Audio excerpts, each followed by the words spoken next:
All right, we have the whole full board, so. All right, this is the regular board meeting of September 9, 2021. It's now 4:04. We be in roll call President Lay, here. Vice President Herrera, Here. Clerk Chavez, Present. Member Cortese, Here. Member Doe. Here. Okay, are there any members of the public who would like to provide public comment to the board on a closed session agenda item at this time? Seeing none, hear none, then the board will now recess to closed session. Thank you.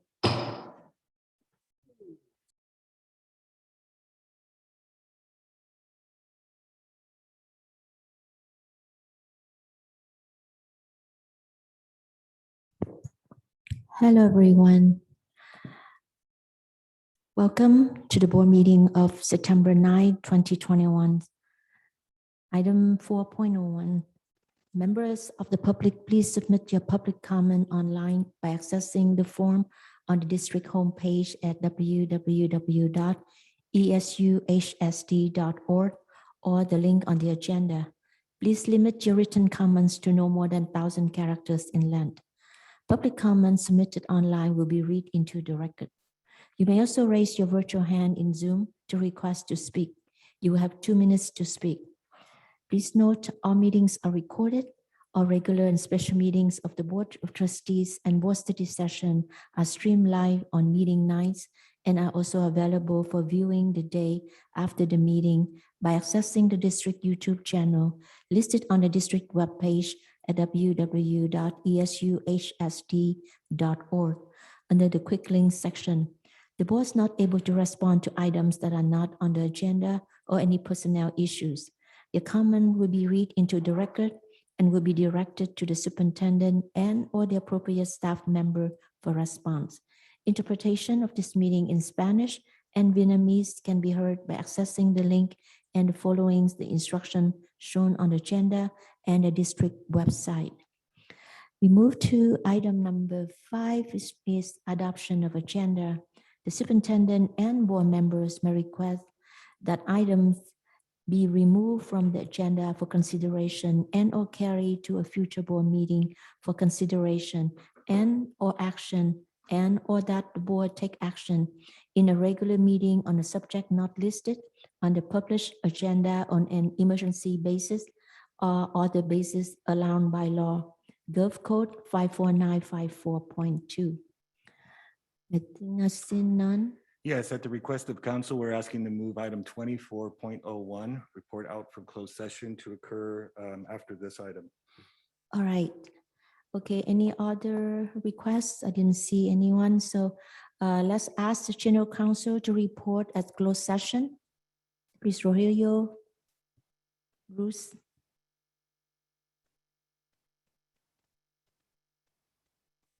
Rogelio, are you there?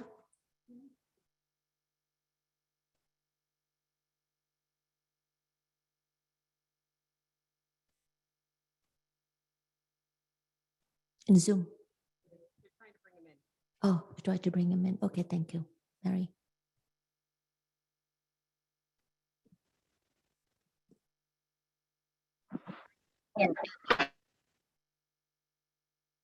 Go ahead, General Counsel.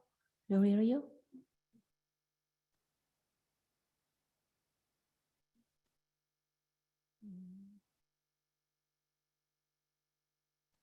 I don't hear anything. So,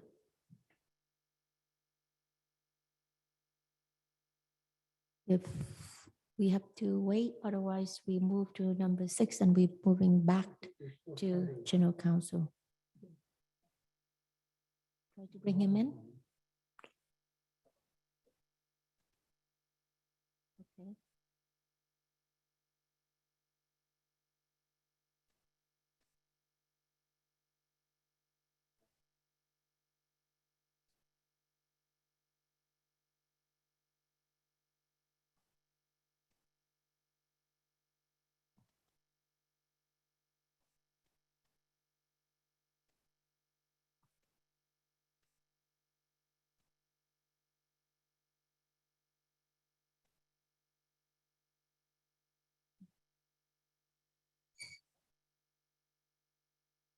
there anyone here from Rogelio? If not, we move to 6.01, then we come back to General Counsel to report closed session. Oh, okay. Thank you. All right, go ahead, General Counsel Rogelio. Please report Yes. our closed session, please. Yes, thank you. Can you hear me? Yes, we do. Okay.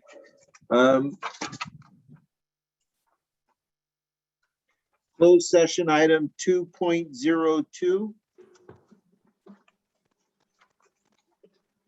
The board unanimously approved the stipulated expulsion agreement for student 21-22-001. The board also unanimously approved the stipulated expulsion agreement for student 21-22-002. And the board also unanimously approved the stipulated expulsion agreement for student 21-22-003. Closed session item 2.08. This is in the matter of case number U.S. District Court for the Northern District, Office of Administrative Hearing, case number 2021-040934. The board unanimously approved the settlement agreement and general release in the matter, which includes the payment by the district or the reimbursement by the district of up to $34,000 in educational expenses subject to proof. And in addition, the payment of attorney's fees in the amount of $6,000 subject to mutual releases and waivers. There are no further reportable actions. Thank you, General Counsel. All right, now we move to item 6.01, student recognition for McKinney-Vento fundraising efforts. Superintendent Glenn Vanderzee.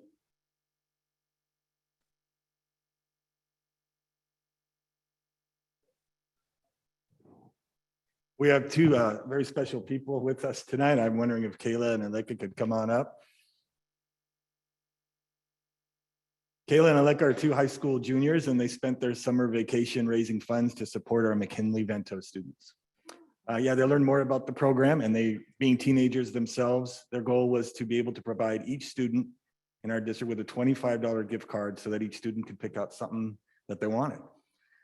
A family friend, check this out, offered to bring awareness to their fundraiser by swimming the length of the Golden Gate Bridge.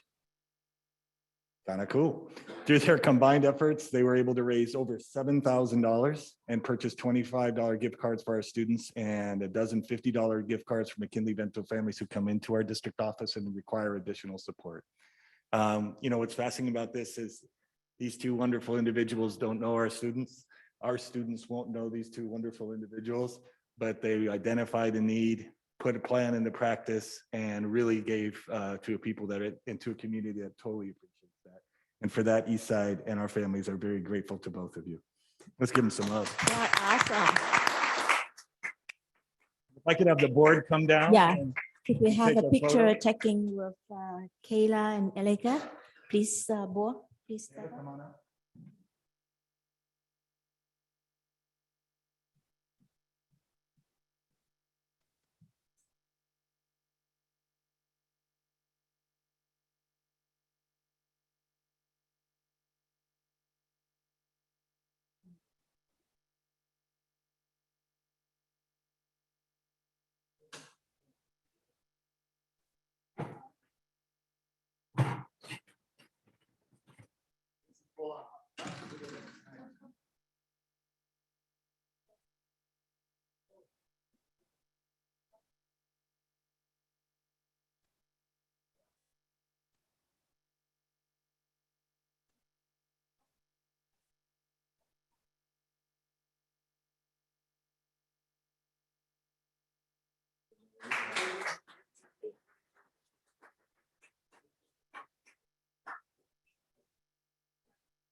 Also, thanks to student services and all the our family.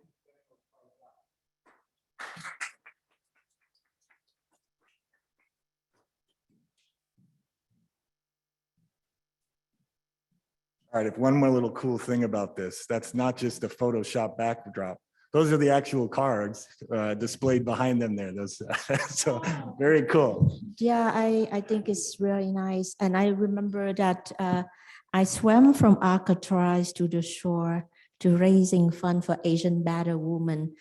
The water is really cold, really cold. And but I did it. But I cannot do it now because it's right now. If the water is too cold, I got allergy and I cannot swim under cold water anymore. So that means I'm getting old. But I think it's really good effort. And also, I want to mention that I want to appreciate all of those people that attend and contributed to my birthday to support the McKinney-Vento. I know a lot of folks that couldn't make it to my birthday party, but still send the money, just like board member Lorena Chavez, Patty Cortese, board member Joe, board member Manuel Herrera, and a lot of people out there also donate on Facebook. And we will have the Moon Festival, the proceeds of the Moon Festival also gonna donate it to the McKinney-Vento. So hopefully we get good turnaround and we probably present the check to Superintendent on September 18th. So let's move on to the next item. Which is we don't have a 6.02 staff building equitable communities. So please take it away.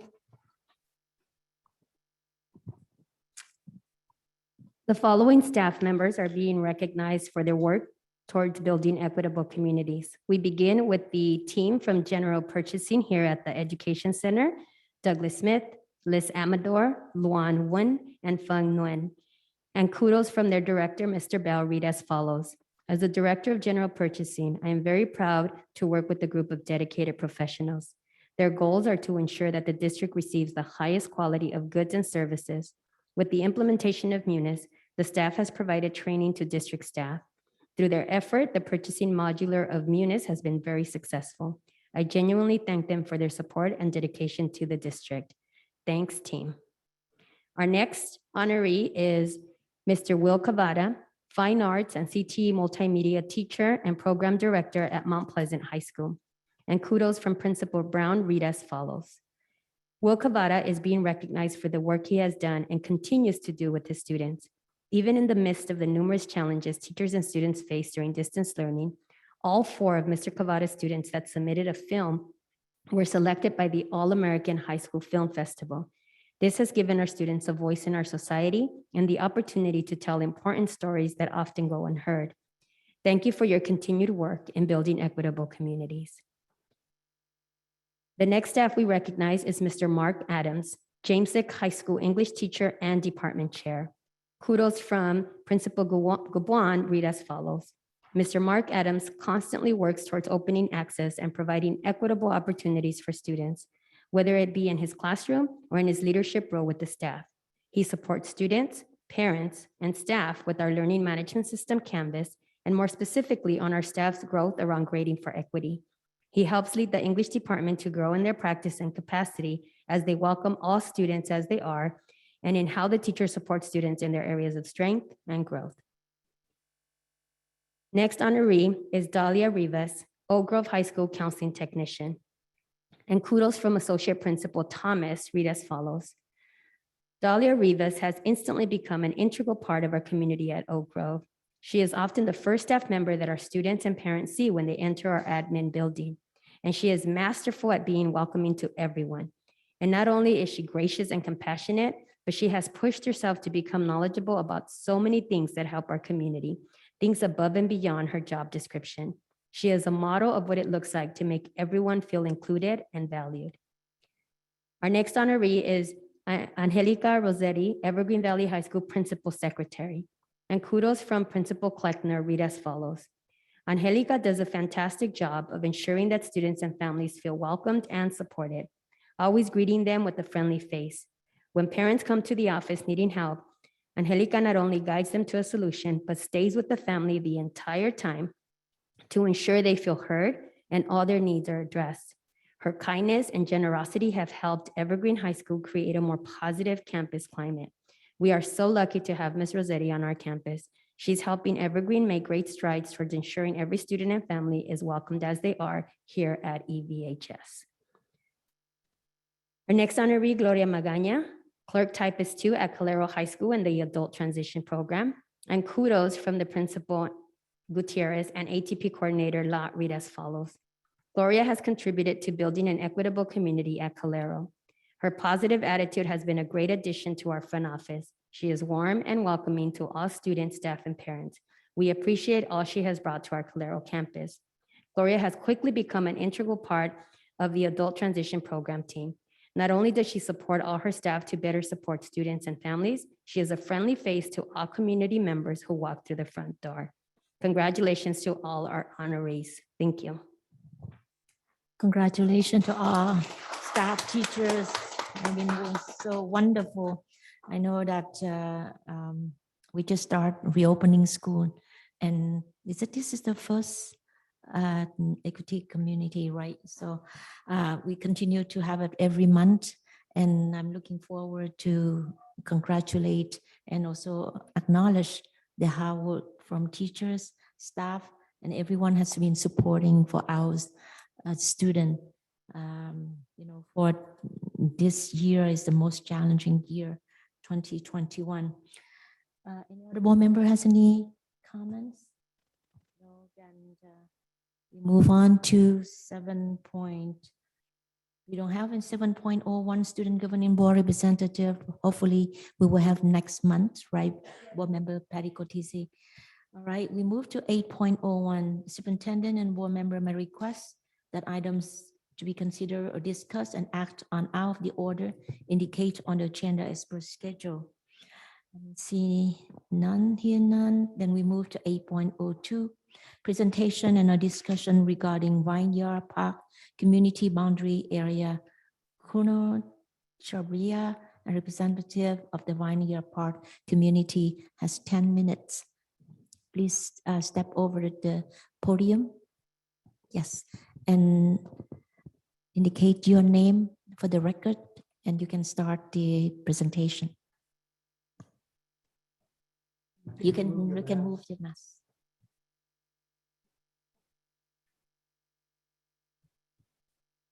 Thank you very much. Good evening, respected board members, superintendent. And everyone. Can you speak louder? Yes. Yeah. Am I audible? Yes. Okay. Thank you Just- very much for this opportunity, respected members. I'm Kunal Chabria from the Vineyard Park community, and she's my wife, Ritu Chabria. We wanted to actually make a humble appeal, basically to make Evergreen Valley High School or Silver Creek High as optional for the Vineyard Park communities. So basically, what is the Vineyard Park communities, right? We want to show you on the map. If you could, yes. So Vineyard Park community is basically a community which is bounded by White, Norwood, Quimby, and Thompson, and capital Thompson Creek, right? And if we could go, yeah. So this is the community that we are actually referring to. We have cited the Norwood boundaries and the Quimby Oak boundaries, essentially highlighting where we are in the red patch. And these are basically all the children from the Vineyard Park community either go to Norwood Creek for elementary and go to Quimby Oak Middle as their middle school. And these are the boundary maps, right? Now this is the Evergreen Valley High. If you see, all the students from the elementary school are basically going to Evergreen Valley High, excluding our community there, which we have highlighted in yellow. If we go to the next slide, yes, and this is the boundary map for Silver Creek.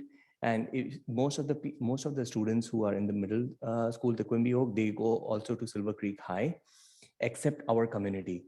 If you could go to the next slide, yes. So our community is highlighted in red here. And we are actually assigned to Overfeld High, which is kind of far from where we live.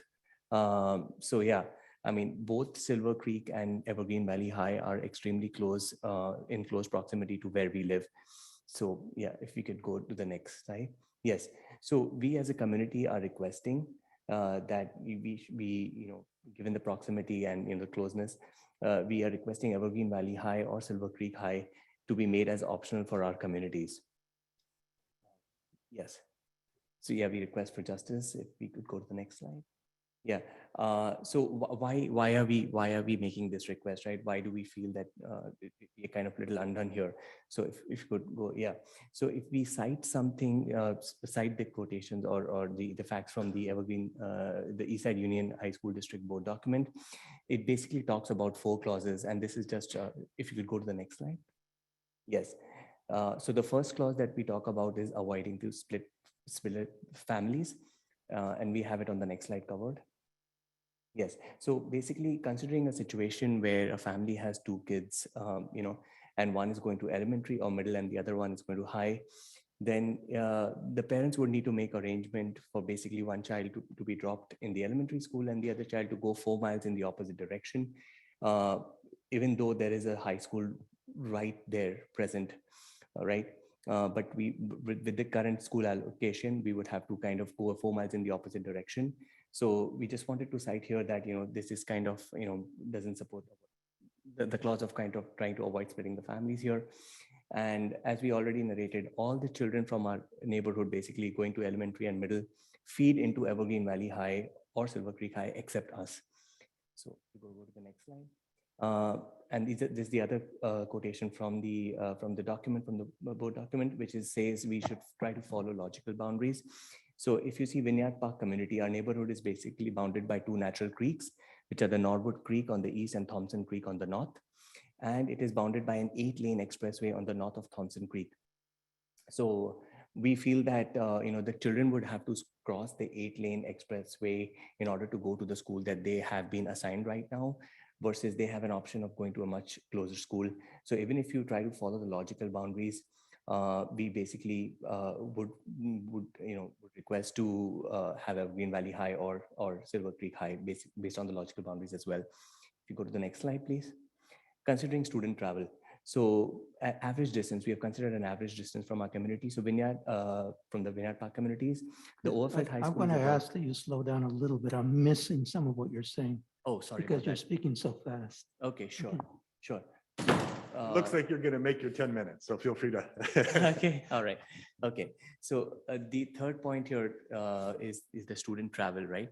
So basically, with the average distance of the school of William Overfeld is about 3 miles from where we live, versus there is a slide that narrates the average distance of Evergreen High and Silver Creek, which are much closer. So if we have to consider student travel during peak traffic hours, then also we would, probably William Overfeld would be far for us, and we would really like to request Silver Creek or Evergreen High again, citing this clause as well. And the fourth one is the district boundaries. So we belong to San Jose District 8, and basically William Overfeld is catering students from Alum Rock Elementary, which is basically San Jose District 5. So even if we consider this particular clause, we would again request, it supports our petition basically.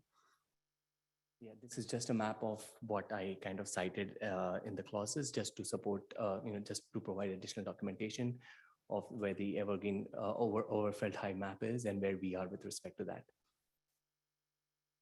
Yeah, and we have a signed petition to support this. We have close to 159 people who have supported this petition and made this humble request to be heard and to be considered. Okay. For this section on how does it matter, just apart from the distance, I would like my wife to take it forward.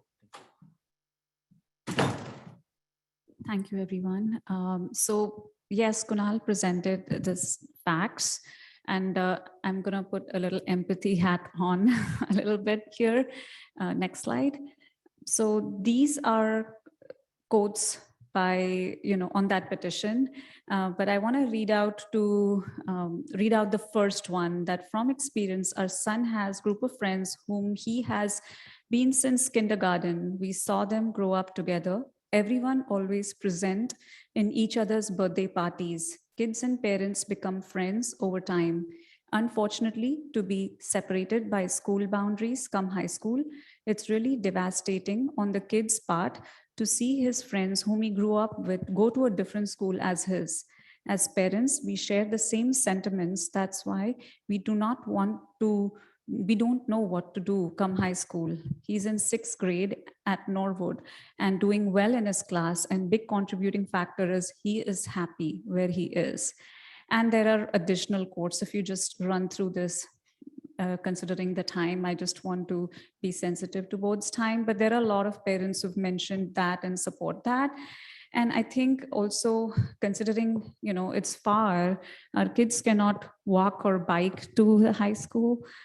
So that would be like parents have to do special arrangements for pickup and drop off, and, that can be stressful. So just bringing that point back. And these are just some slides for more data. And going to the next slide, please. Yep. And I think we've come here together to just request on behalf of all these members. Thank you. Thank you for the presentation. I think I'm open up for my board colleagues to have any discussion or has any questions. Yeah, go ahead. Vice President. I appreciate this, that the board is being made aware of this situation. I wasn't aware of it. And at the very least, I believe we need to have our administration look more closely at this matter and bring back some kind of an analysis, because when you look at the specific boundary areas, there are things that seem fairly straightforward and obvious, but when decisions are made around boundaries, they ripple throughout the district. You solve one problem and create 2 others, and we run into other stipulations that we need to abide by. But at the very least, we owe the Vineyard Park community a close and respectful look at all the elements involved, even beyond your own analysis, so that the board can have a clearer understanding of what is being called for and what it would entail and what would be the unintended consequences, if there are any. But I do respect that the community of Vineyard Park has stepped forward with this legitimate request. Thank you. Madam President, there is written public comment if you'd like me to read it now or after board comments. I think maybe you can read it now, please. Thank you.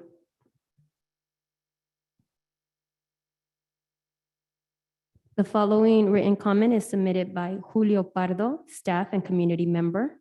I am speaking as a longtime employee and community member. This request reminds me of the controversy around the borders of Evergreen Valley High School when it was first built. As the newest school in the district, everyone wanted their student to have the latest possible technology. At that time, I agreed with many of the arguments: closer to my home, breakup of student circles, etc. The problem with this request is the secondary school chosen.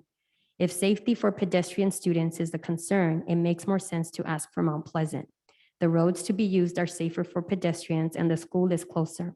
On top of that, Silver Creek High School is already impacted, whereas Mount Pleasant High School is under-enrolled. And apparently student relationships would still be broken up. So I wonder, what is the real reason for asking for Silver Creek High School? I have my thoughts on this and they are not positive. Thank you for listening. That's only one comment, right? Correct. I'll open up for all my board colleagues. Any have comments? Lorena Chavez, please. So I want to say thank you for coming to speak. I always appreciate hearing community voice. It's not too often that we get that many comments, so thank you for bringing your issue forward. And I agree with my colleague, Trustee Herrera, that we want to direct administration to look into this further and come with some recommendations. Thank you. Board Member Doe. Thank you for being here today and thank you for your comment. I absolutely agree with my colleague that we love to have a better understandings of how the school board's decisions are being made and how that rationale come to be. So thank you for being here. And thank you for letting us know. Yeah, I know that I think the boundary had been set before I was elected anyway. So I think administration probably will do some analysis and maybe bring back and we will take a look and review it. And thank you for the time to come up here and talk with us and present tonight. Thank you. Yes. All right, no further comments. We move to 8.03, presentation, discussion, and action to accept the unaudited actual financial report for fiscal year 2021. Mr. Chris Chu, Associate Superintendent of Business Services, and Sylvia Pelayo, Director of Finance. Please take it over. Thank you. Good evening.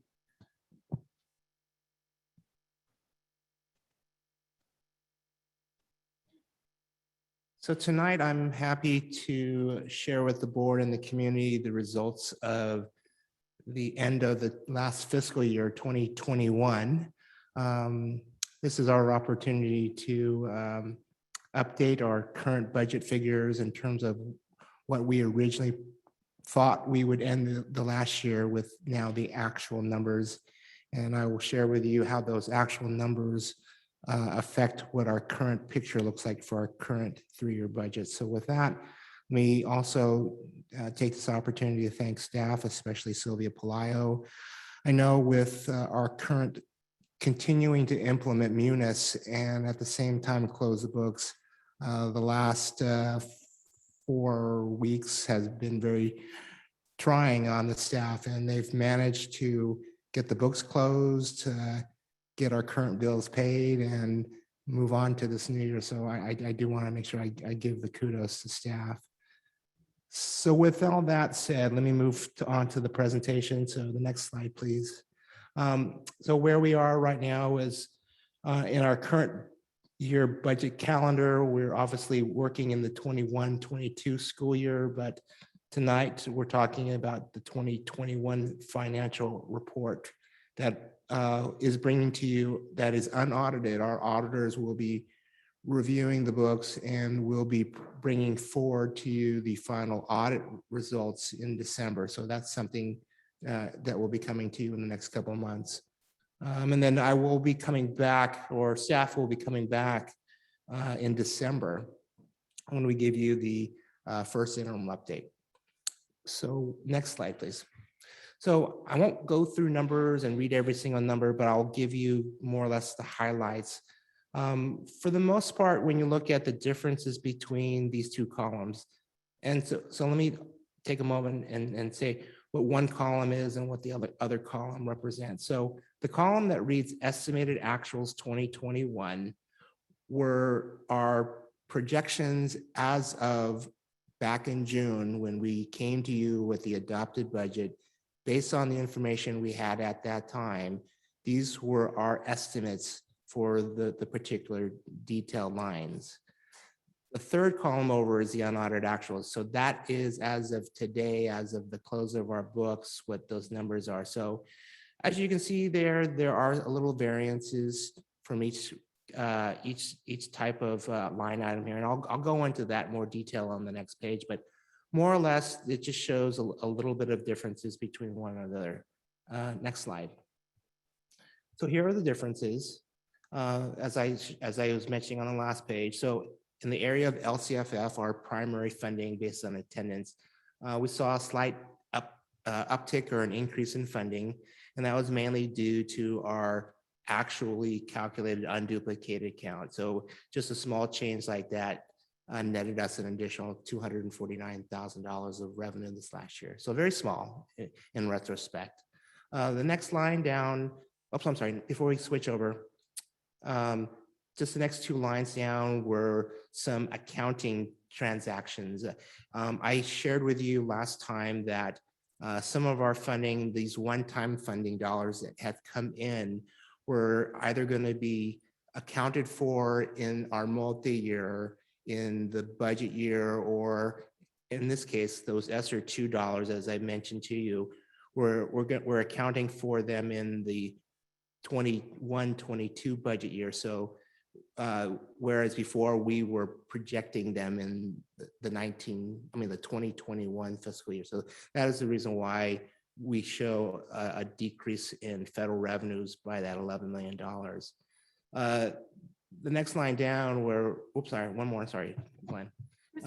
Would you mind saying that again? So Yeah. you're saying that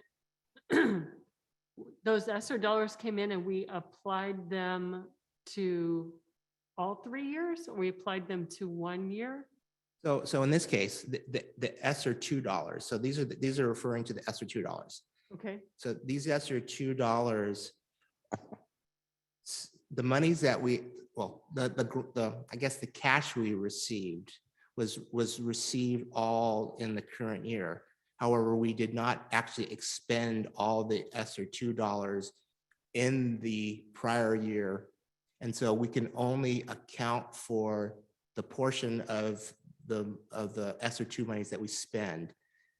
Anything that's carried over or unspent from it is recognized as unearned revenue. And so that revenue really will be accounted for in this now due year, because we will intend to spend the rest of the ESSER $2 in this I fiscal see. year. So this really is just an accounting, that this will show up in our ending fund balance.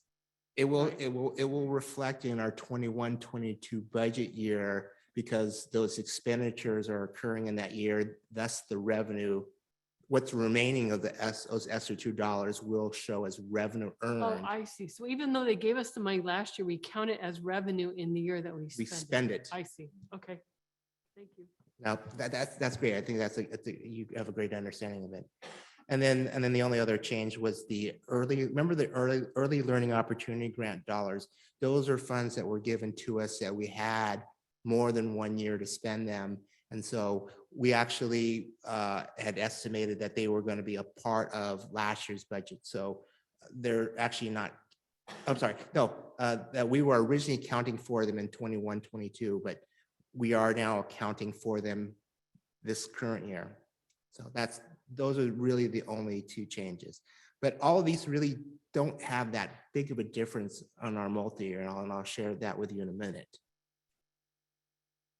And so here's just a further breakdown of the expenditure differences. So as you can see there, various changes, and most of the changes between salaries and benefits are due to salary and benefit savings from unfilled positions beyond what we had estimated back in June. So we can actually go down to the next page and I can kind of go through the details. So salaries, classified salaries, some changes due to vacation payouts or retirees, and as I said, unfilled positions. The other larger amounts were just changes in terms of unexpected supplies, savings, some additional contracted service costs. And one of the larger pieces is a reduction in our routine repair maintenance. But those represents the changes on the differences between the expenditures from what we had estimated back in June. Next page, please.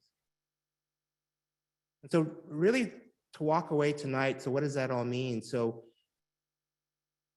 you know, really, how does this change what we had estimated back in June, how we were going to end the 2021 school year? I really want to make sure I give some real super kudos here to Sylvia, because this may be the first time in the history of this district that our projection came in as close as less than 0.1%. The difference of $380,000 on a $300+ million budget. You can't get any closer than that, folks. But it's a great job, great job. Kudos, Cynthia. So that really kind of tells you that, I mean, what we brought to you when we adopted the budget, as far as our estimate starting balance, is very close to what we have as of today. But the fact that it is that this $380,000 change does help reduce that number, that third year number that we are talking about. So maybe we can go to the multi-year slides. Next page. Actually, before I go to the multi-year, so again, here's a representation of all the various contributions. And so for the most part, we were very spot on in terms of what we estimated. So that's another kudo here to staff. And so let's do the multi-year projections. So with that adjustment to the ending fund balance for last year, we've updated the multi-year projection that I shared with you last time that represented the 45-day update. And so the final number, RIF number, reduction number, target number that we've talked about has now been reduced down to $38,155,000. And again, that number will continue to drive itself down as we progress through the rest of this year. So in December, we'll update that figure again.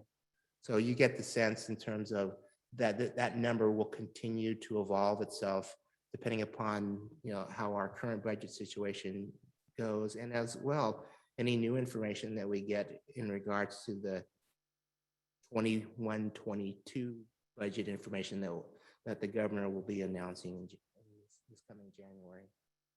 So we can maybe go to one more slide. These two slides are just the unrestricted and the restricted, and then the combined. Next slide. So as I mentioned, that number we've dropped from 39.6 now down to 38.1, and that number will continue to drop down. And this is again a breakdown of positions, equivalency for that dollar amount. So with that, I'm going to summarize real quick with the last slide and share with everybody. So right now, next steps, we'll be back to you in December with first interim. We are still waiting to see what the final numbers look like with the federal stimulus dollars, and then get the final totals on the two grants I mentioned to you last time in regards to the return to school grants. So we will continue to monitor our budget and report back to the board as changes come up. So with that, I'll entertain any questions. Thank you. Associate Superintendent Chris Chu has presented the unaudited budget. I have a question on page 9. I was wondering about the contribution child nutrition. Do we have additional money from state for child nutrition, which is the lunch that we provide for our students? Am I correct? For this year, as I shared with you, recent legislation, recent changes are now funding more for our child nutrition program. So it's going to enable us to provide a lunch for every student, whether they were originally free or reduced or even a paid student. I see. So we are going to see additional funding to help cover what would normally be that contribution. So normally we have a deficit. So now we have enough funding to take care of the child nutrition. Well, I mean, we are expecting to have a reduction in the contribution. I believe at the end of the year, we will have still some level of contribution, but not as much as you see here. Oh, I see. All right. That's good. So the next question I have is, say, page 11. The budget update 2021 unaudited actual. You've shown that the restricted general fund, the last column, the district deficit is only $1,395,522. So the deficit in 23-24, that's restricted general fund, will not really jeopardize as much for the overall budget in terms of a combined general fund.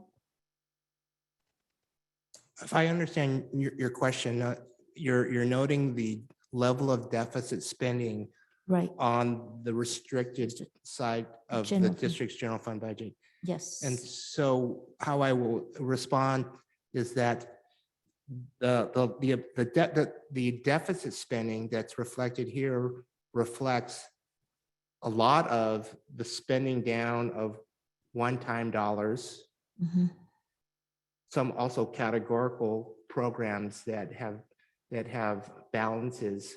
And so we would typically see in these out years negative numbers on the restricted general fund budget because the carryovers or, well, in the case, some carryovers and mostly one-time dollars are being spent because some of these dollars are, although received the year before, aren't accounted for until and not earned until the year they're spent.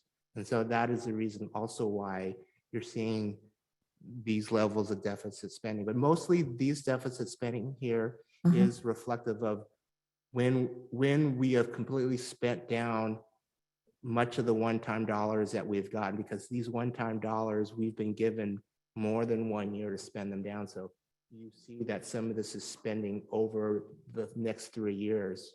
I see. All right. All right, that's all I have. Any other board member have any question?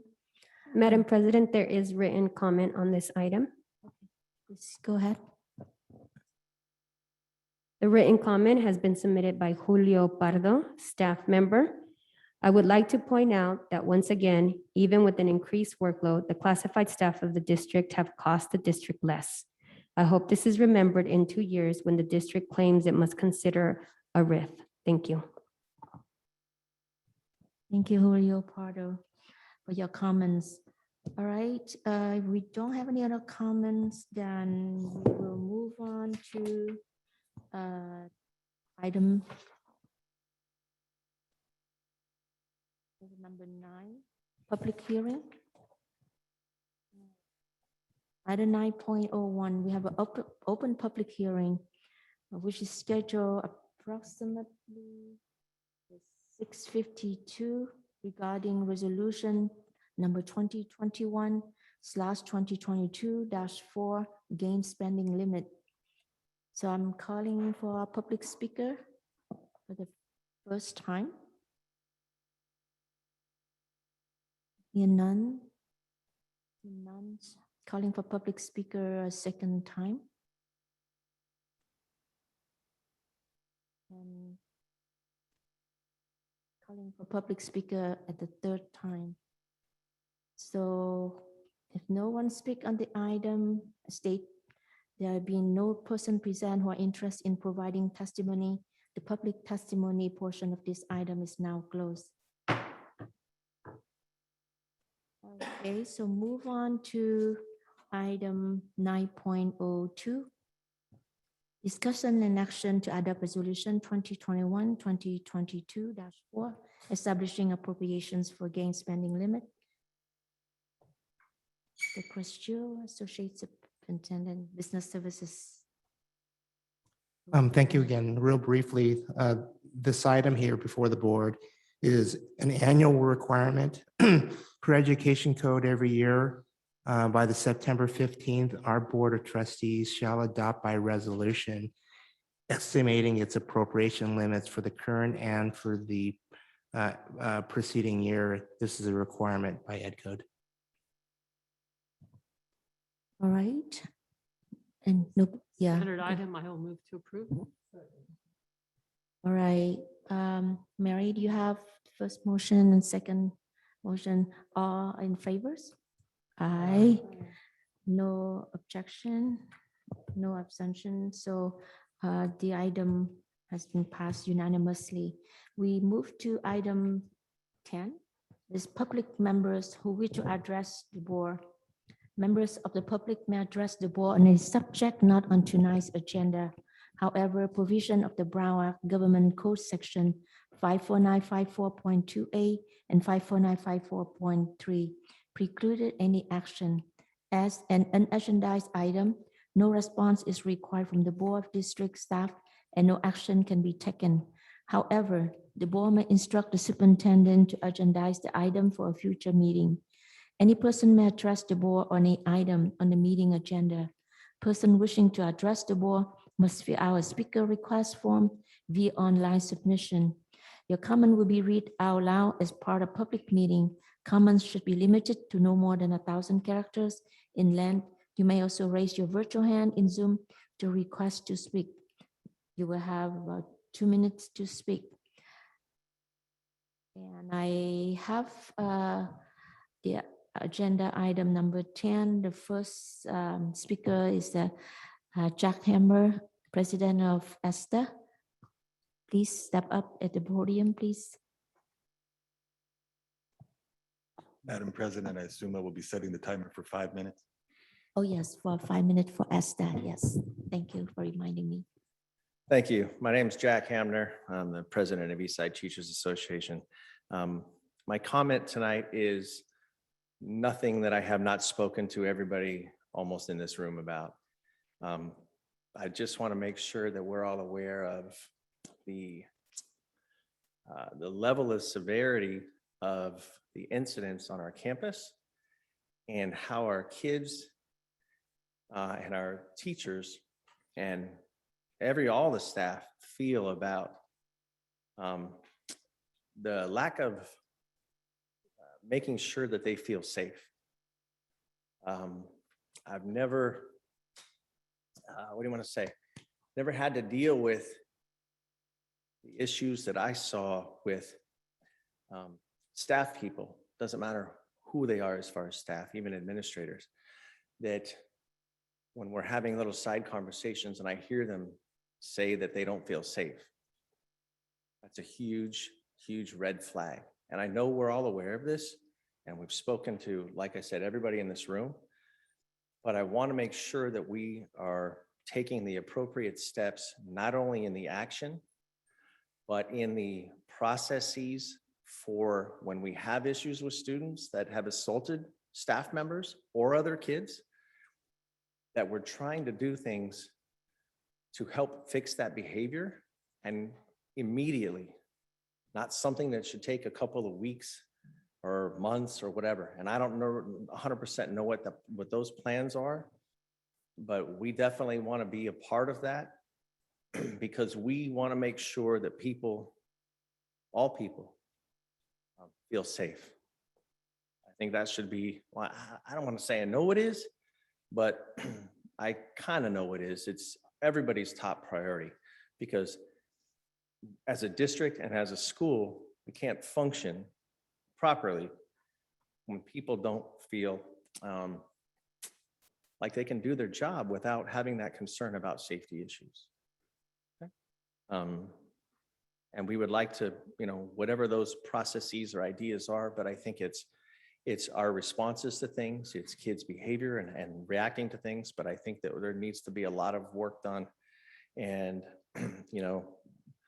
somewhere it's imperative that we find funding if we don't have it to be able to do those things, because I think that's really the ultimate goal, is having a safe campus. I mean, once it's safe, then we can focus on other things. But if it's really not safe and if people don't feel safe, then we need to find out what they need to make it safe. So from our perspective, and I think it's yours too, that's #1 in priority. Yeah. Thank you. Thank you, President Esther Jack Hammer. I'm sure we have other people online and have comments. Yes, please, Associate Superintendent Teresa Marcus. Thank you, Madam President. We do have written comments submitted. The first one is from Kaushik Srinivasan, parent. And the written comment is as follows. Please help address the Eastside Union High School students getting discriminated as they cannot take the PSAT, whereas other school district high school students in California are able to take. This will significantly disable our Eastside students. The next written comment has been submitted by Reagan Beth Martinez, parent, and it reads as follows. We are very upset that you will not allow our child and thousands of other students the chance to take the PSAT this year. Unless and until all schools in California stop offering PSAT, Eastside Union High School District not offering its students the PSAT is discriminatory. You make it harder for them to get a merit scholarship and get into college when you say that getting students into good colleges is one of your goals. One of your board members offered to proctor the exam. Please offer it. On another note, our district students and staff are not safe from fistfights right now. There is no security. I've seen the terrifying videos. We need security guards that are trained and not using racial bias. The fights are not rumors, as the principal keeps telling parents. The students are talking about the fights because they are very distracting and scary. Thank you. Sincerely, Reagan Beth Martinez. The next written comment has been submitted by Marilyn Langley, parent, and it reads as follows. I'm concerned about fights between students, which seem to have increased since resource officers were replaced with counselors. I applaud the commitment to address underlying issues, but until they are resolved, there needs to be someone on campus who is able and required to intervene immediately when a student is assaulted. I'm also concerned about the approach to equity, which is the rationale I've heard for not administering the PSAT this year. Removing an opportunity for any student is no help to any other student. We have great teachers, counselors, and curriculum. Let's make sure college-bound students in this district are also prepared to thrive after graduation. The final written comment is submitted by Litzy Paul, a student. Hi, everyone. My name is Litzy Paul. I'm a senior at James Lick. I'd like to start off with thanking everyone I'm speaking on the topic of police officers on campus and why we should not bring them back. As many of you have heard, police officers have been removed off campus.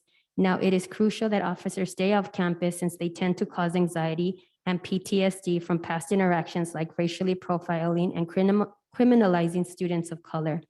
Students of color who represent that because of our school resource officers' behaviors and tactics, I have seen students get discouraged to come to school by bringing officers on campus. You will not only trigger harmful memories we students experience with the police institution, but systematically subject us to more discrimination and prejudice.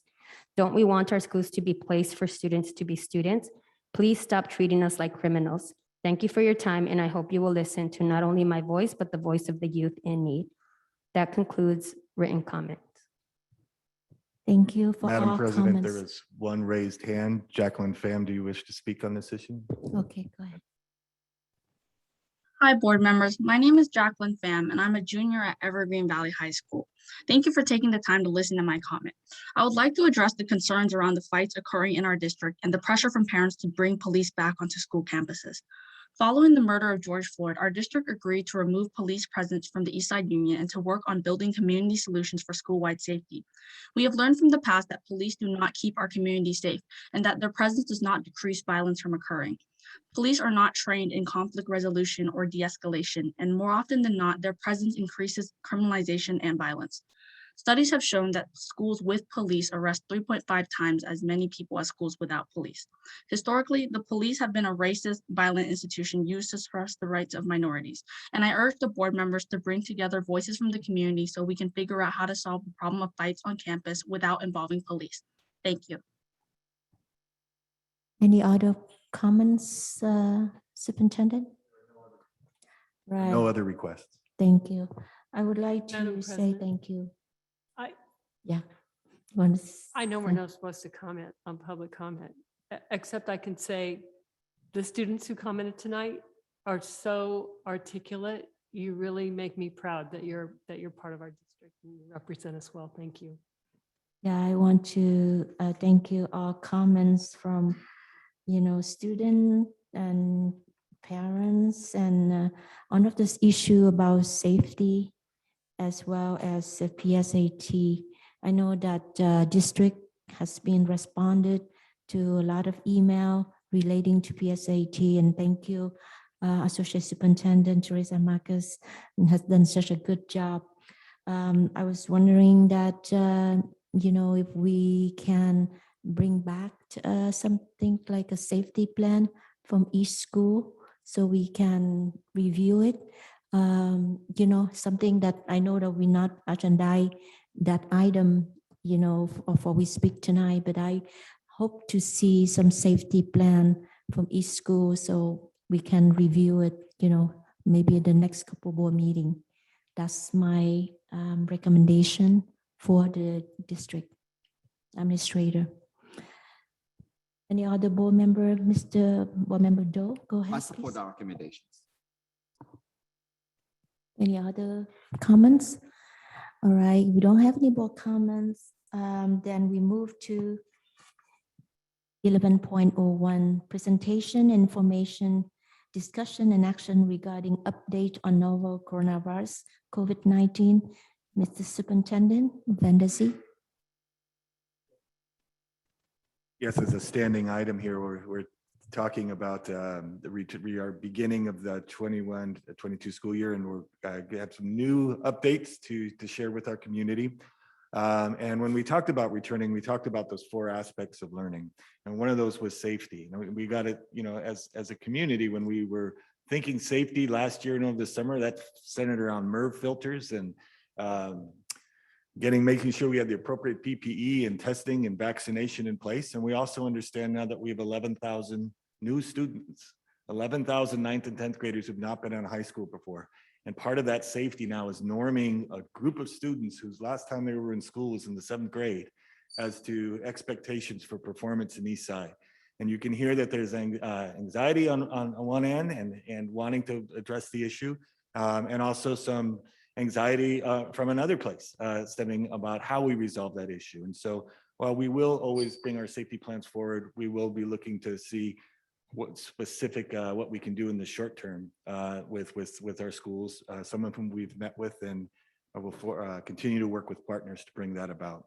And we continue to work the focus on that mental health. We did open those wellness centers. I wish the media had gotten it right, that we didn't hire 24 new counselors. That was inaccurate. But we did use LCAP monies to bring in the wellness centers. And with a lot of our families that we've talked to, there's the issue of the individual fights, but then also just dealing with the anxiety and the issues that students are coming with, and having to onboard 11,000 students to a whole new experience. And I don't want to downplay the incidents at all, but I do want to thank all the staff and students that are continuing to positively build and respond to daily on our campus. Tonight, we just talked about those 4 aspects of returning. Tonight, I'm going to share with you the most current data that we have just in terms of county, like we do every meeting, in terms of cases and in terms of vaccination. And then we'll show our new dashboard that the Human Resources Department has put together and is now online, as well as our response to the mandate for our staff to either verify vaccinated status or weekly testing. And we'll show you the tool that's being utilized for that. So allow me, if I may, to correct my screen here a little bit. So the last time we were together, the case rate, the 7-day rolling average for cases was, I believe, about 320. We saw that spike earlier towards the end of the summer there, and it is now down to 307. And this is our 7-day rolling average for new cases in our county. I believe also last time we presented on 2 weeks ago, our county was at 80.5% vaccinated status. We're now at 82.3%. And I want to thank the schools and our district nurses that put together vaccinations at our sites and are continuing to do so. We're going to try to use every opportunity to get those vaccination stations on our campuses, because we know at some point a vaccination will become available for students 12 years and under. And you can imagine that much of the attention at that point will be directed towards those elementary and middle school age children. So we want to get as many of our students vaccinated with the current resources as possible. We do have a new tool that's available to our community, and that's our dashboard. And we can access it through our website. It's on the front page. It says COVID dashboard.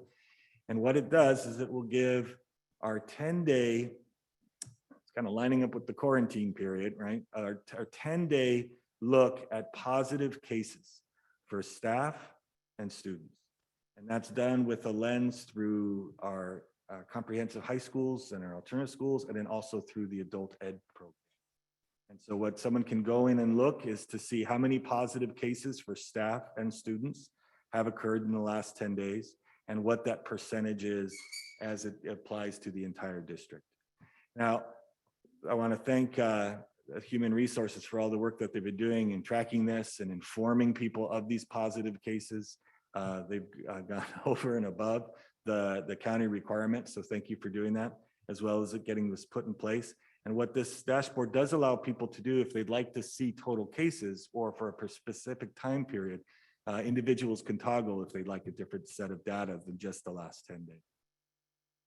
What's also available on that same webpage, and I just separated here so we could take a look at it, is that you'll have the same 10-day rolling count of the total school population or total staff population at a school, cases, and then that percentage within the 10 days. And so our staff and our public can access this information for staff and student totals. It's again, there's, you can see the link here or the URL here, but it's available just through our website. Mr. Nguyen, did I miss anything on that or? No, you're good. Thank you very much. But Okay, it has fantastic. complete data in there, so. We do know that we had a state public health order issued August 11th, and that gave us till October 15th to put together a system and have it operating where staff can verify their vaccination status. Before, we were asked to authenticate it, and someone could do that by filling out a form, not showing any proof of that. The rules have changed, and so we had to go back even for those that have previously authenticated. Thank you for this. We were over almost a quarter of our staff just the other day who had already gone back in and shown their status. And what we done is created a tool here, the Vax Verify. And Mr. Nguyen, it's pretty much as simple as we get on, when they receive the email, to click the link. And you want to just talk about the ways that someone can verify their vaccination status? Sure, thank you. So this rolled out last Friday, where every employee was sent an email to follow the link and then upload images of their vaccination card. I'm sorry? You got one too. Oh, you got one too? Okay, great. We'll look into that, but everyone got it, and so everyone had the opportunity to upload their images to show proof. What we're beholden to the state by October 15th is to be able to provide proof that we are holding our staff members accountable and able to provide to the state evidence that our staff members are either vaccinated or are providing proof that they're testing on a weekly basis. And through that same portal, you can upload your test results as well. And so with the Vax verification, you can upload an image, a doctor's note saying that you're vaccinated, or a QR code. So there's 5 ways or 5 proofs that you could upload to prove that you're vaccinated. The system also will send out weekly reminders. And so if you've proven that you're vaccinated, then it'll leave you alone. If you haven't done so, or if you're one of the members who are opting to be tested weekly, then it'll send out a reminder every single week for you to do that, or prompt you to either prove that you're vaccinated or prove your testing results. Tom, so the email will come from district because I received the email, but then turned around that I forgot. So you say that they will remind us. It'll remind you weekly if you haven't done so. The email comes from vaccine verifications, but it has an Eastside email address. Oh, okay. Thank you. You're forgiven for that. You're forgiven. All right. So really moving in, I think that prior to the start of the school year, a lot of that anxiety around mask wearing and on what's this going to look like? Can we get an independent studies program in place? And Ed Services just completely came through. And we have our students who are opting for independent studies. We have that covered. We have those filters, that PPE, and we're seeing now as we move on that some of our students are having struggle adjusting, and we're going to have to in the short term look for ways to onboard them, norm them, and utilize our processes, whether it's ed code in response or whether it's reaching out to into our school communities to make sure that expectations and school connectedness are the norm, will be about that. Thank you very much. Madam President, I am having a note that we do need to return to item 8.03 as we did not formally take action and vote to receive and accept the unaudited actuals.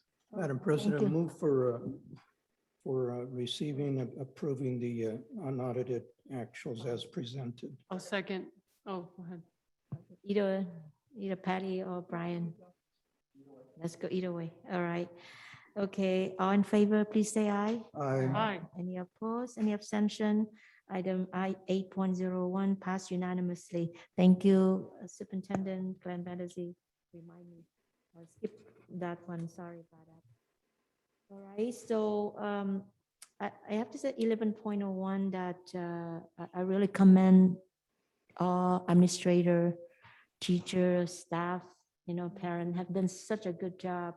We keep, our district safe. And, and I'm happy to pray that there is no incidents happen. And that is something that, I really want to pray every day that, our school will be open and be safe for our student, for our teacher and staff. That's the first thing that I have in mind. So any other question? Okay, Board Member Lorena Chavez, go ahead, please. I want to echo your sentiments as well. I don't know if we've recognized you, Mr. Nguyen, but I believe you created that dashboard. Is that accurate? I worked on that dashboard. That is accurate. Okay, you should take some credit. So thank you. Thank you for doing that for our district. Not only is it like really great looking, but it's really applicable to what matters and what we should be looking at in any moment in time within that 10-day window. I know I've had a few conversations with different entities this past weekend. People are asking questions. How did you do that? Who did that? This is great. We want to do something similar. So just the different functions and just the way that it's set up, it's amazing. So just want to express gratitude for you continuing to lead the way as our district does usually. So you're fitting right on in, Mr. Nguyen. Thank you. Thank you. Good job. Good job, but I thought I was going to correct Mr. Vendesi on that one, on my conversation. No. It was your time tonight. Yeah. So we don't need an action, or we do for that 11.01? No, right? For 11.01 is just for information. Oh, just discussion and presentation. All right. So no other comments for 11.01. Now we move to 11.02. Discussion and action regarding employment contract for Associate Superintendent of Educational Services. Yeah, for 11.02, 03, 04, and 05, we're going to ask council to give an introduction. Go ahead, General Counsel. Good evening, Board. 11.02 presented for your consideration and approval is a new contract for the Associate Superintendent of Education Services, that being Teresa Marquez. The contract that you have in front of you is for a term of 3 years, effective July 1 of 2020 through June 30th, 2023. Excuse me, I would like to say that I can hear you, but it sounds like you're in a tunnel, and you're usually more clear than that. Let me see if I can get a little closer. Is that better at all? Give it a try. Okay.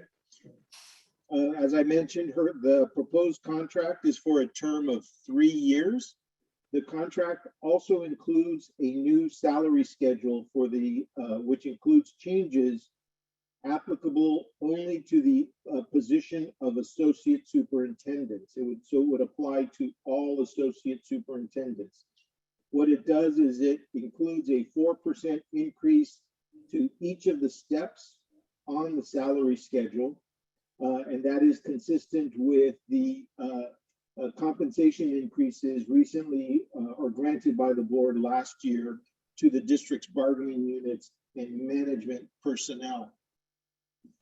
The the salary schedule also includes that the associate superintendents would be eligible for the same longevity increments and doctoral degree stipends as in the certificated management salary schedule already adopted by this board and published by the board.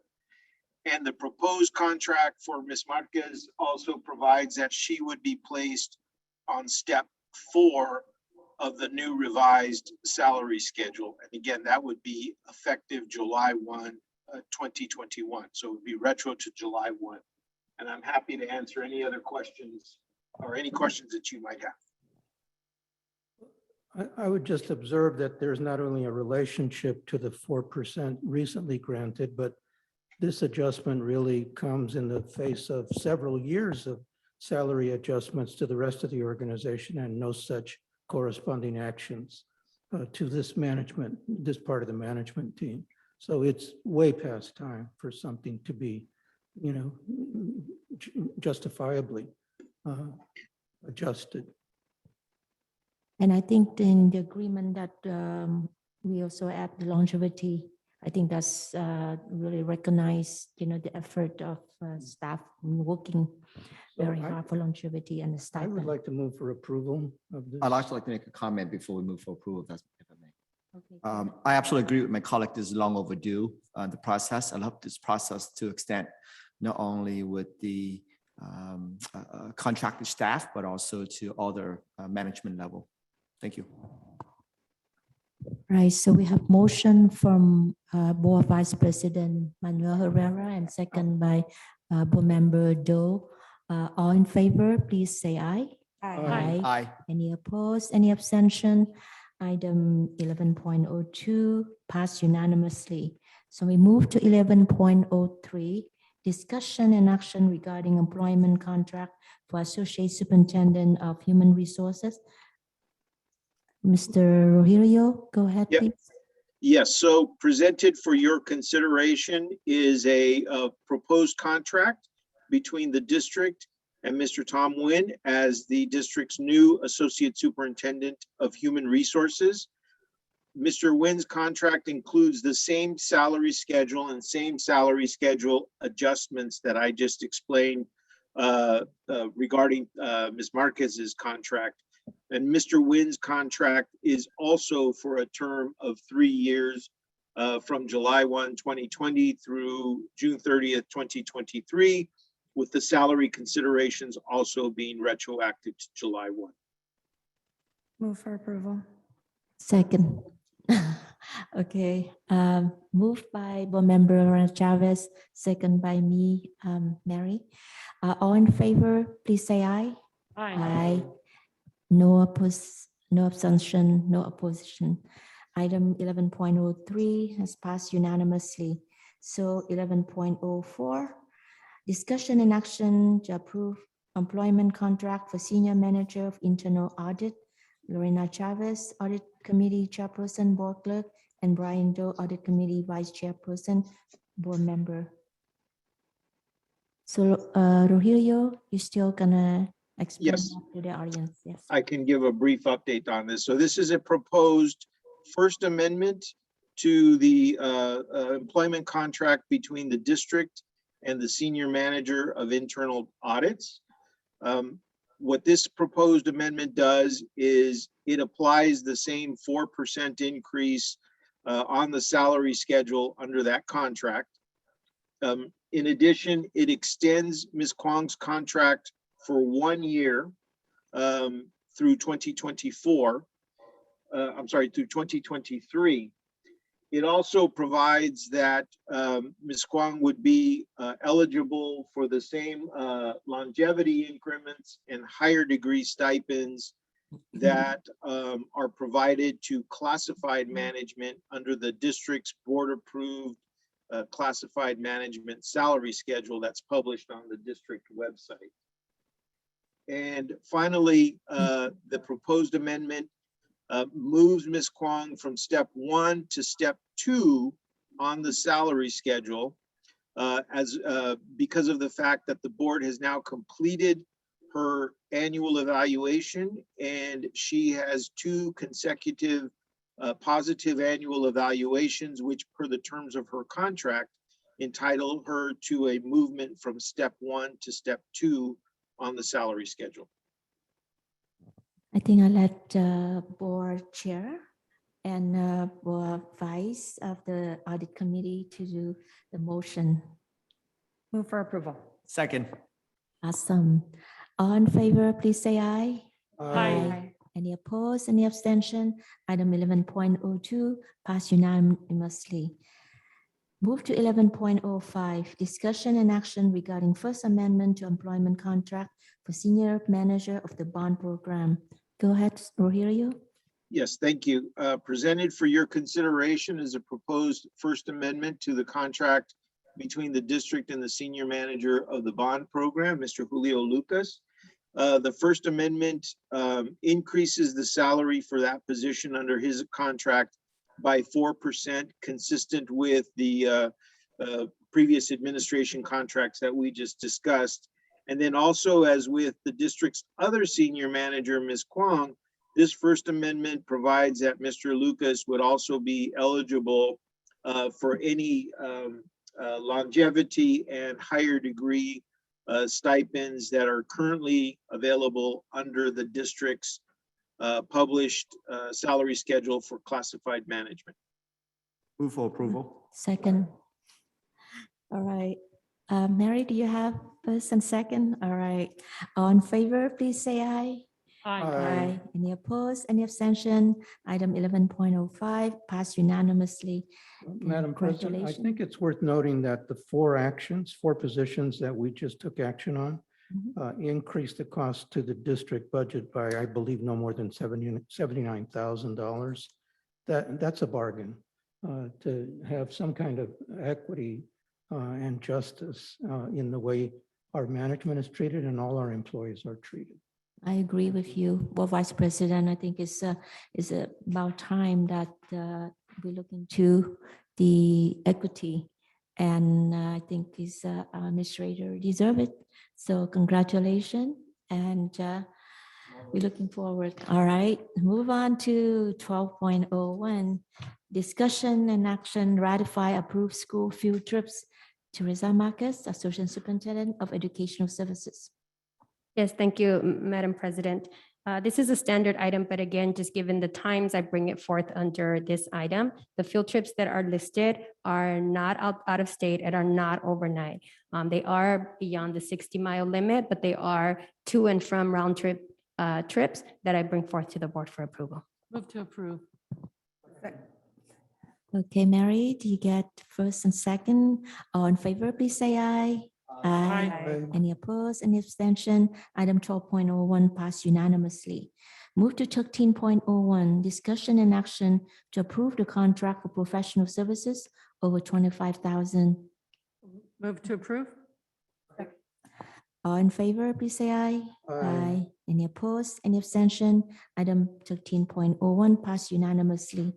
13.02, discussion and action to adopt resolution number 2021/2022.0-05, authorizing participation on the low emission school bus program.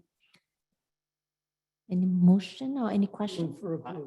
I'd like to know, like, 1 or 2 minutes on this. Like, what is this Go ahead. program, and does it cost us anything? And Thank you. Good evening again. I'm actually excited to be bringing this item to you tonight. We've been talking a little bit about getting into or at least looking for the opportunities to move in the direction of electrifying our buses. And so staff has spent quite a bit of time looking into this, and in conjunction with the federal stimulus bill, there is funding coming through each of the local air bureaus. So in this case, the Bay Area Air Quality Management area has informed us that there is a opportunity here to request for funding for school buses. And so they've partnered with some of the bus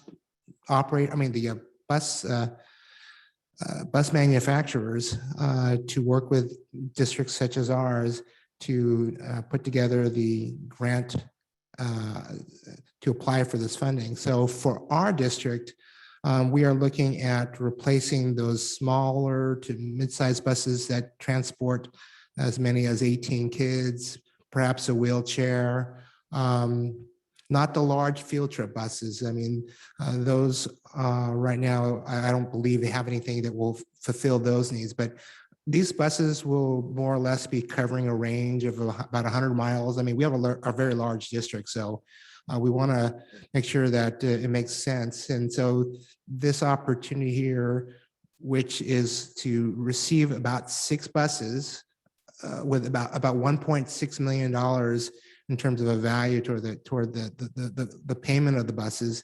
And in addition to that, through PG&E, there is also funding available for the infrastructure to set up these charging stations to be able to charge up these vehicles. So in cooperation with this grant and other funding through PG&E, we are hopeful that we can actually acquire these buses without little cost, if any cost to the district. And so if we These can. are all electric buses or hybrid? These are just these are all straight Wow, electric buses. That's awesome. Thank you. That's awesome. Do we have Right. someone move? Moved by. I'll move. Okay. That's awesome. Second? All right. Oh, you second. Oh, I thought I did. Well, You will second. Okay. Moved by Board Member Patty Cortese, second by Lorena Chavez. All in favor, please say aye. Aye. Aye. Any opposed? Any abstention? Item 13.02 is passed unanimously. Move to item 14.01, discussion and action regarding proposed stipend for Director of Adult Education, Mr. Tom Nguyen, Associate Superintendent, Human Resources. Thank you, Madam President. This is a stipend that is provided by the South Bay Consortium for Adult Education. They have agreed to provide this funding for Ms. Tracy Williams, who is our Director of Adult Education, to serve as the co-chair of the consortium and to complete tasks that are above and beyond what her normal job descriptions are. This is for 1 year, and it will always be pending further funding year to year. So this doesn't impact Eastside's funding whatsoever. It's solely coming from the consortium. Move to Awesome. approve. Second. Okay, moved by Board Member Patty Cortese, second by Board Member Manuel Herrera. All in favor, please say aye. Aye. Any opposed, any abstention? Item 14.01 passed unanimously. 15.01, discussion and action to approve the bond capital projects contract over 50,000. Anyone? Lorena Chavez. yeah, I was actually moved to approve. All right, okay, moved by Board Member Lorena Chavez, second by Board Member Patty Cortese. All in favor, please say aye. Aye. Any opposed, any abstention? Item 15.01 passed unanimously. Consent calendars from 16 to Madam 20. President, move for approval of the consent calendar. I'll second. All right, all in favor, please say aye. Aye. Any opposed, any abstention? Item passed unanimously. Item, well, we don't have anything for 21.01, so we move to 22.01, opportunity for Board of Trustee to request item on future agendas. Any board member has, so I think I would request earlier for the safety plan, maybe that should be put in here. Correct? Oh God, thank you. Any other future item want to add? If not, then we move to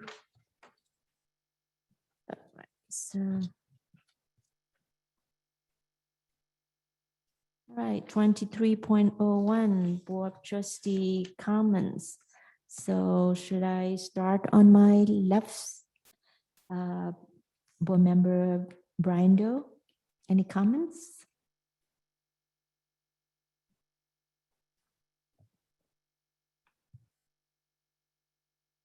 I'm obviously concerned about some of the safety issues. More specifically, my concern is that some of our staff, classify and our teachers have expressed a concern for their safety. And I imagine that some of our students and parents are feeling a similar way. So I look forward to getting studies of analysis of our safety plans across the districts so that our parents and our staff and our employees know that we care about their safety. And I look forward to learning ways that we can improve our districts in that manner.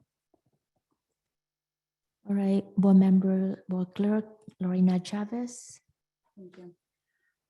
So I don't know how often I say this, but I deeply believe it, that community voices are really important to always have at the table, especially when decisions are made. And so I want to thank for everybody voicing their thoughts on different things, especially as we come into this new school year, trying to figure out how is it that we're going to support our students and our community as a whole. So thank you. Thank you for everyone making sure your voices are heard. And to Trustee Cortez's point, our students say, man, Eastside pride. Let's just put it right there. So feeling really, really excited about that. But similar to my board colleagues, I look forward to administration bringing forward some sort of plan to support all of our students. I don't think it has to be either or. And I also don't believe that we should go backwards or decide right on one group or another. I believe and I have deep faith in our staff that we'll be able to create something really strong that will move us together forward as a community.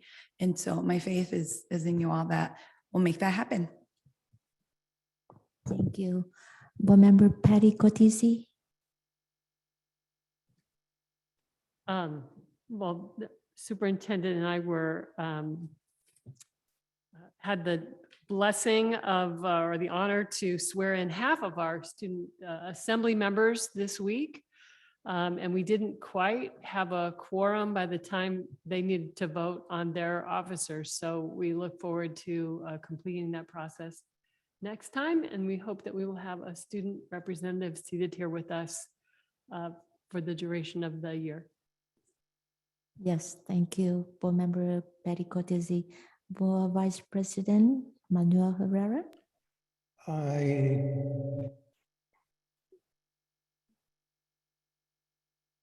I do not have a comment for this evening.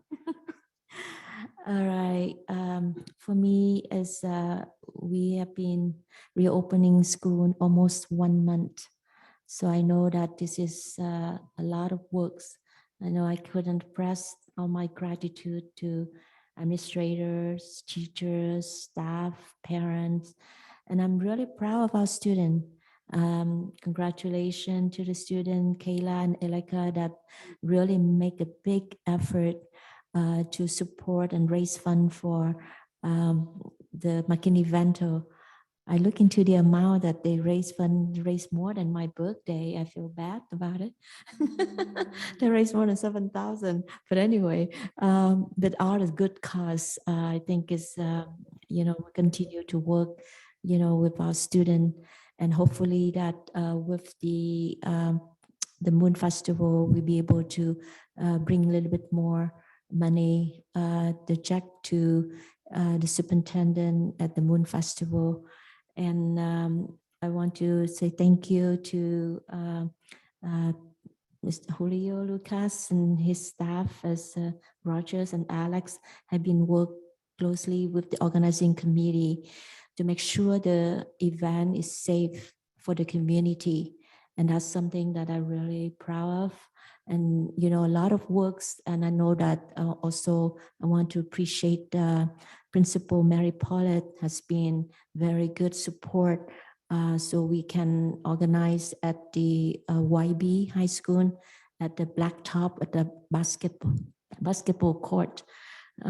So I think it's going to be a good event, and I'm looking forward to see some of the staff and administrator to join us to celebrate the Moon Festival as well, the harvest celebration. But its main thing is for the community and for our feeder district, as well as for our students. I know some of interactor Area 7, 6, and 8 will be volunteers, some Boy Scouts, some other volunteer from San Jose State University. Some of them are come from our Eastside. So I think it's more reunited, and because the community has been locked down, for such a long time. So this is also a remarkable event as well for me. Is the 30th anniversary, which is I'm one of the founder. Also, I've been involved and continue to support the organization to continue to keep the tradition and share the tradition with other communities. And we'll be able to raise fund for the McKinney-Vento. We will keep safe, and I know we'll be outside event, so masks will be optional. And we're trying to make sure that at least we have a little bit social distance.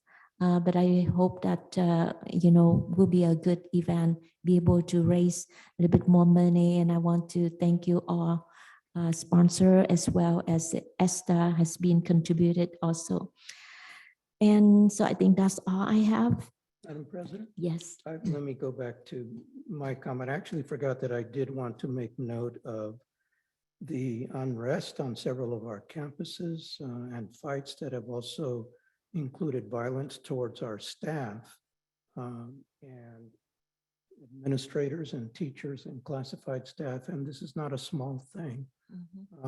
And I just believe the district is facing both a challenge and opportunity right now to put into practice our values, our policies, our aspirations for how we meet real life and be in alignment with what we say is possible.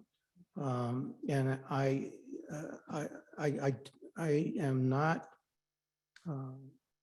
going to ignore the reality that on some campuses it simply feels unsafe for our staff and our students. So I'm looking for the leadership of the superintendent and the administration, and to any extent that the board would be asked to in some way stand with the administration to not let things keep escalating, that there has to be a way to interrupt it, to bring it, into a better place. I don't know why I just couldn't find the words there, but I think you're hearing my concern, and I believe we all share it. We just haven't necessarily said something tonight, but the board is aware. We're hearing and we're concerned. Absolutely, Board Vice President. I know that safety is the most concerned issue, for all of us, for the board, as well as administrator, teachers, staff, parents, students. That's his number one, safety issue. And we're probably looking to the safety plan, to hear from the district, from administrator, and we can work a little bit more on how we can keep everyone safe. Because if without safety, people will feel they don't belong to, and that's something that we don't want to see that, right? Thank you for your comment, Board Vice President Herrera. For board meeting evaluation, if we end up at 7:43, so we did a good job, right? 24.01 legal counsel already reported. So the next board meeting will be September 23rd, and we have September 25th board retreat. So that's all we have, and thank you. Meeting adjourned.